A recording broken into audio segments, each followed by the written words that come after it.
বয়ান কি করব, এই যে বাংলাদেশের যে অবস্থা, আমাদের বয়ান সব শেষ হয়ে গেছে।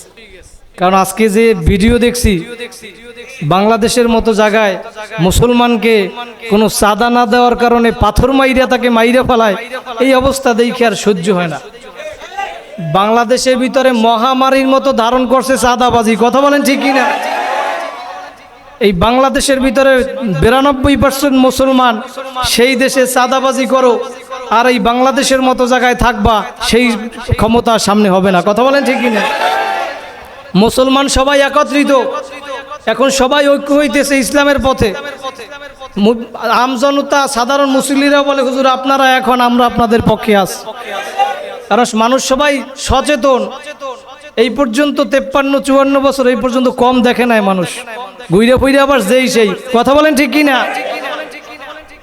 সামনে ক্লিয়ার হয়ে যাবে কারা ইসলামের পক্ষে কারা ইসলামের বিপক্ষে। কারণ উলামায়ে কেরাম সবাই একত্রিত, যত দল আছে সব এক হইতেছে। আল্লাহ পাক এই দেশে ইসলাম কায়েম করবে, বেশি দেরি না ইনশাআল্লাহ, কথা বলেন ঠিক কিনা? ক্লিয়ার হয়ে যাবে তুমি ইসলামের পক্ষে না ইসলামের বিপক্ষে। যদি ইসলামের পক্ষে থাকে উলামায়ে কেরামের দলে আসা লাগবে। যদি তুমি উলামায়ে কেরামের দলে না আসো, তোমার মাথায় টুপি থাকতে পারে, মুখে দাড়ি থাকতে পারে, মাথায় পাগড়ি থাকতে পারে, তোমার নামের শুরুতে আল্লামাও থাকতে পারে, কিন্তু তুমি বেঈমানের দালাল, কথা বলেন ঠিক কিনা?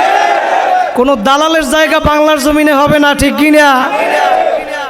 আল্লাহ পাক বলে, আমি ধরি না ইন্না বাদশা রাব্বিকা লাশাদীদ, আমার ধরা বড় শক্ত ধরা, কি ঠিক না? এই জন্যই বাংলার জমিনে আল্লাহ পাকের হুকুমত কায়েম হবে। আমরা চাই কি চাই না?